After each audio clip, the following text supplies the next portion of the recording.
In this video, I explore the Brooklyn Bridge on the hunt for some photographs. Adorama TV presents Take and Make Great Photography with Gavin Hoey, where you'll learn how to take stunning photos and then polish them in post-production. Hello, I'm Gavin Hoey and you're watching Adorama TV, brought to you by Adorama, the camera store that has everything for us photographers except the ability to get warm weather. But that doesn't matter because New York is full of amazing things, whatever the weather. And today, I'm coming out to the Brooklyn Bridge. So what we're going to do today is we're going to take some pictures. Now, we're going to start down here and then we're going to head up actually onto the bridge itself. But we won't be doing a 15-minute photo challenge because this place is huge, absolutely massive. So let's start down here because I want to do a panorama to really get a sense of the huge scale. Now, my panorama, really simple technique. Start in aperture priority, start with f8 as my aperture, and I'm going to take a meter reading from what I think will be the middle, which is, well, it's going to be the skyline of New York, of course. So let's just take a meter reading. So my camera tells me a shutter speed of 500th of a second, f8, ISO 100. Switch to manual, dial those exact settings in.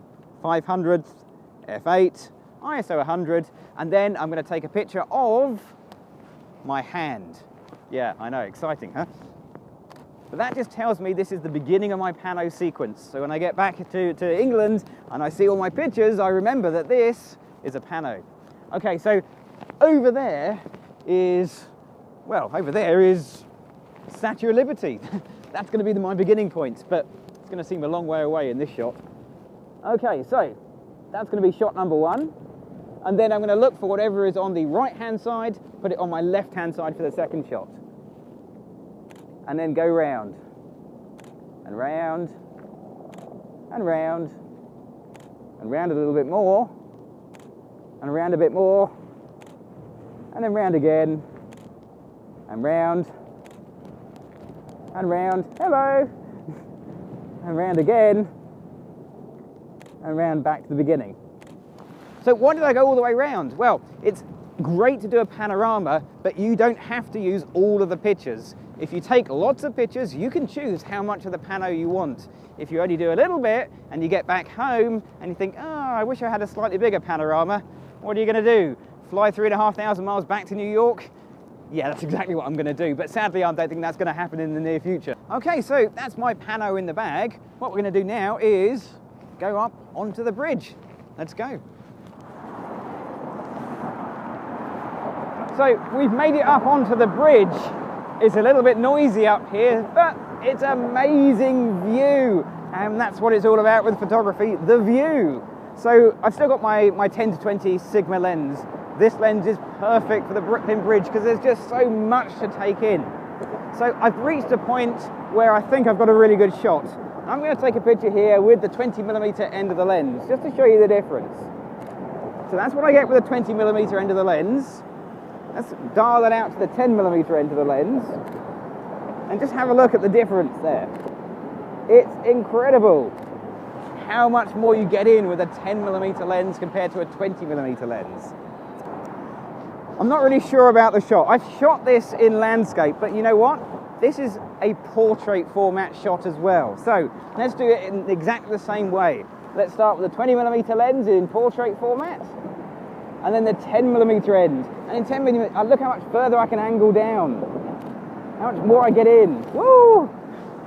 How much more I get run over. Fantastic. So at 10mm, they look like they were miles away from me, but they were probably really, really close. Okay, that's this bit done. Let's keep going. This is a huge bridge. I've got more to do. Wow, what a view. I mean, absolutely amazing. All of these wires from the position I'm looking at look incredible. And I know with my 10-20mm lens, they're going to look, well, just stunning. So here we go again. Let's do the same trick again. We'll do this. It's got to be a 10mm shot, this, without question. Yeah. I think I'm going to go for a lot of sky as well. And we'll turn it over.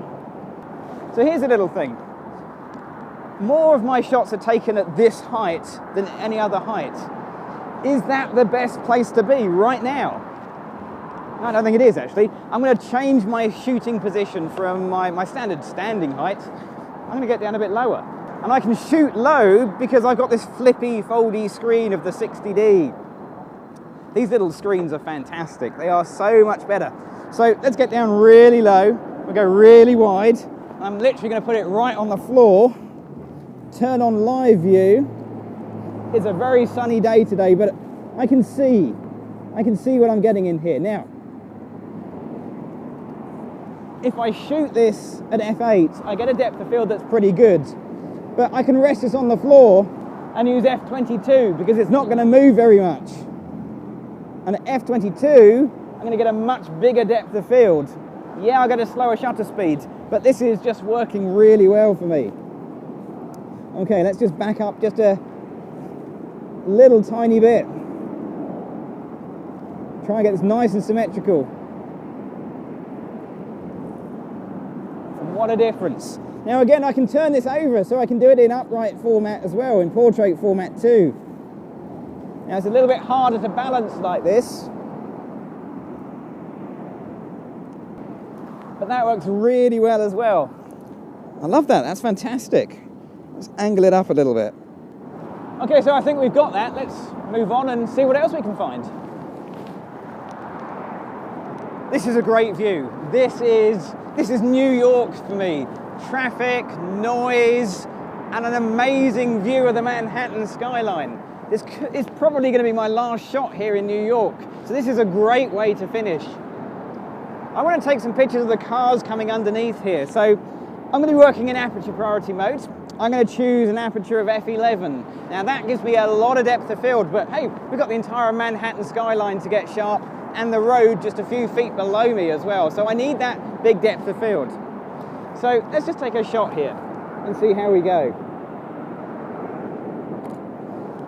Now, you may not get this on the video, but I can feel the bridge moving. The floor is moving. I'm holding my camera here, but I can feel it shaking. So here's a really good way of working to get that extra level of sharpness if you haven't got a tripod. We've got some serious still work here. My elbows are going to form a little tripod by resting my elbows on the bridge, bracing myself against the bridge to get that more sharp, stable shot. Now, what I'm looking for is a cab.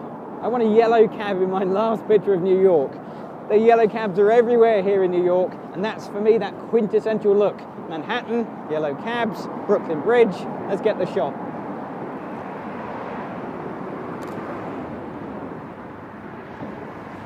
Okay, so there we go. We've got some brilliant shots around the Brooklyn Bridge and on the Brooklyn Bridge. Now, what I'm going to do is get one of my favorite pictures into Photoshop, and we'll do some editing in Photoshop, and we're going to do that right now. Don't forget to check out Adorama's latest contest and your chance to win amazing prizes. Well, if you think it looked a little bit cold up on Brooklyn Bridge, you weren't even close. It was absolutely freezing. But it was well worth it for the photographs, and it's an amazing location and I can't wait to go back one day.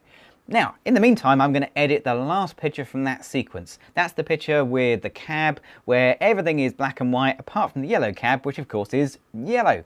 Now, I'm going to do this in Photoshop CC, but it is exactly the same in Lightroom. So let's begin by getting our raw file and bringing it into Photoshop CC. That immediately opens it up in Adobe Camera Raw. Now, first thing I'm going to do is actually take away all of the colour apart from the yellow. And the easiest and quickest way to do that is to go to the HSL/grayscale option, find the saturation tab, and then take each and every colour down to -100. As I go, you'll notice the colour disappearing from the picture. Now, the yellows, of course, is the one I want to leave behind. But I'm going to take away the orange. Now, there are actually oranges in that yellow cab. It's not pure yellow. But of course, there's an awful lot of orange in the ironwork as well. So we'll fix the yellows in another way.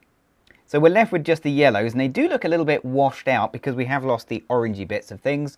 But I'm just going to pump up the yellows so they are really intense yellows like so. Now, you'll notice that there are a couple of other areas where there are yellows still left behind. And that's perfectly normal. Of course, a photograph isn't just made up of a single tone of yellow in one spot. There are yellows throughout the picture, as there are with all the other colours. And I'll show you how to deal with that in just a bit, towards the end of this video. Okay, so next thing to do is to go back to the basic panel, and we're going to make some basic adjustments. Now I know I want a really contrasty picture, so I'm going to increase my clarity and I'm going to increase my contrast. Now I'm going to do those two things first, so it gives me an idea of how the picture is going to look. Now there is a sky that's worth aiming and getting out with the highlight slider. That used to be called recovery, but now it's called highlights and is much more powerful. Similarly with the shadows, which used to be fill light, I can just open up the shadows quite a bit, like so. Trouble is that sky is still a little bit wishy-washy. There is definitely a better sky in there, and to go get it, I'm going to use the graduated filter.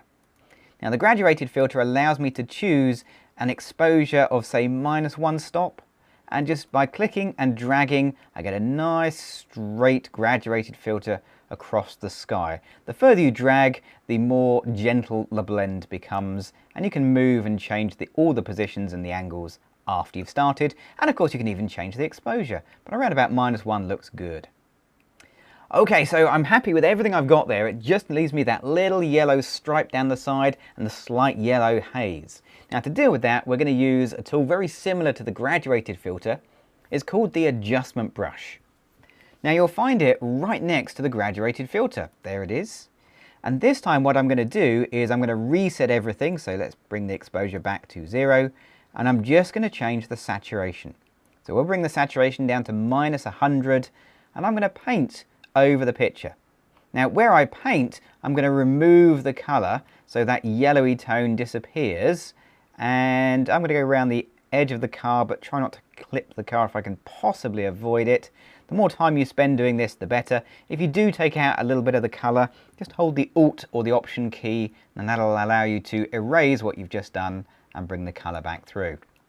Okay, that's fine. Sometimes you will find you have to do that more than once depending on your settings, but in this case, that's fine.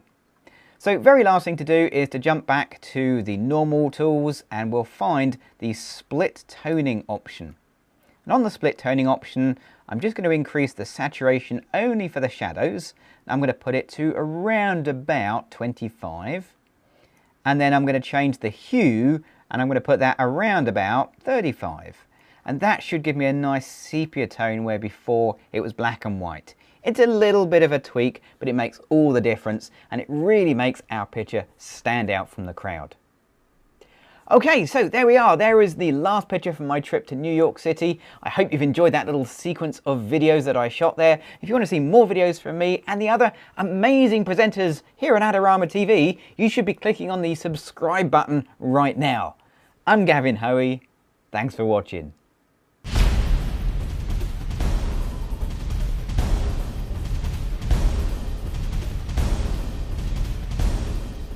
Do you want great looking prints at low cost? Be sure to visit our easy-to-use online printing service. Adorama Pix has professionals who treat your images with the utmost care that you can count on. For a quick turnaround on photos, cards, or albums, use AdoramaPix.com.